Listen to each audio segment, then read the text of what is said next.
In the peaceful village of Amror, surrounded by thick forests and rolling hills, lived a simple and loving family. Victor was a hard-working farmer in his early 30s. He lived with his wife Molly, a gentle and caring woman, and his elderly mother Dorothy, who was known for her sharp tongue and strong will. One bright Saturday morning, Victor announced a surprise family trip. "We've been working so hard all year," he said with a smile. "Let's visit Aunt Clara in the next village. It'll be good for all of us to get away for a while." Molly and Dorothy were thrilled. They packed snacks, clothes, and a few gifts, then climbed into their old but reliable car. The journey started pleasantly. They sang songs, laughed at old family stories, and enjoyed the beautiful countryside views. As evening approached, they entered a dense, ancient forest. The tall trees blocked most of the sunlight, creating an eerie green twilight. Suddenly, the sky darkened dramatically. Heavy black clouds rolled in, and without warning, a violent storm unleashed its fury. Thunder boomed like cannon fire. Lightning cracked across the sky, lighting up the forest in blinding flashes. Rain poured down in torrents, turning the dirt road into a muddy river. Victor gripped the steering wheel tightly and pulled the car over to the side. "We should wait here until the storm passes," he said, trying to stay calm. The three of them sat in the car as rain hammered the roof. Dorothy peered out the window. After some time, she pointed excitedly. "Look over there, Molly. There's a bright light shining through the trees. It looks like a house. Maybe we can ask for shelter until the rain stops." Victor hesitated. "Mom, I've heard old stories about this forest. People say there's hidden ghost treasure guarded by spirits. What if that light is connected to those legends?" Dorothy waved her hand dismissively. "Oh, stop being so superstitious. Those are just silly tales made up to scare children. There are no ghosts in this world." Molly shifted uncomfortably. "I don't know. I have a bad feeling about this."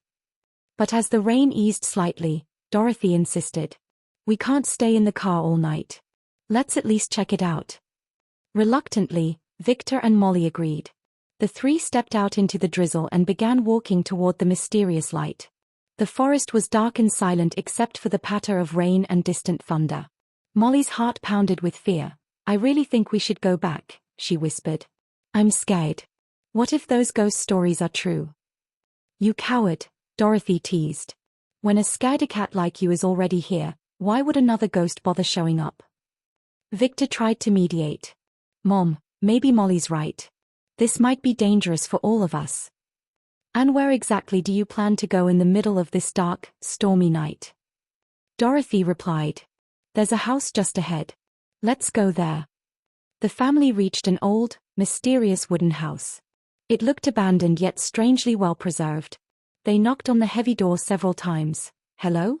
Is anybody home?" Victor called out. No answer.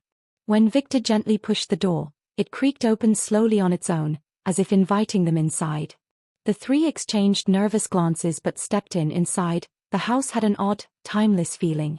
Old furniture covered in dust, flickering candlelight, and a strange silence filled the air. Victor noticed an antique clock on the wall. Its hands were spinning backward. "Mom, look," he said, voice shaking. "The clock hands are moving the wrong way. Something is very wrong here. We should leave right now." "Stop acting like frightened children," Dorothy scolded. "You're both just as bad as each other. Let's go further inside. Someone must live here." Suddenly, loud, eerie laughter echoed through the house. The family jumped in terror onto an old sofa. A long, dark shadow stretched across the far wall. Even the brave Dorothy felt a chill run down her spine. A few moments later, a huge, terrifying ghost materialized before them. He had glowing red eyes, a flowing tattered cloak, and a menacing grin. Molly cried out, "Mother, I told you there was a ghost. You didn't listen. Now what's going to happen to us?" The ghost threw his head back and laughed thunderously. "Welcome to my home. You've come looking for my treasure, haven't you? Many greedy people have entered this forest searching for it. None have ever left alive, and you won't either." The ghost floated closer. "Humans are so greedy. I have guarded this treasure for centuries. No one is allowed to touch it." Victor raised his hands nervously. "Please, sir, we don't want any treasure. We were just traveling to another village when the storm hit. We thought this was an ordinary house and came looking for shelter." We don't want anything from you. Please let us go. Molly nodded quickly. He's telling the truth. We're happy with what we already have.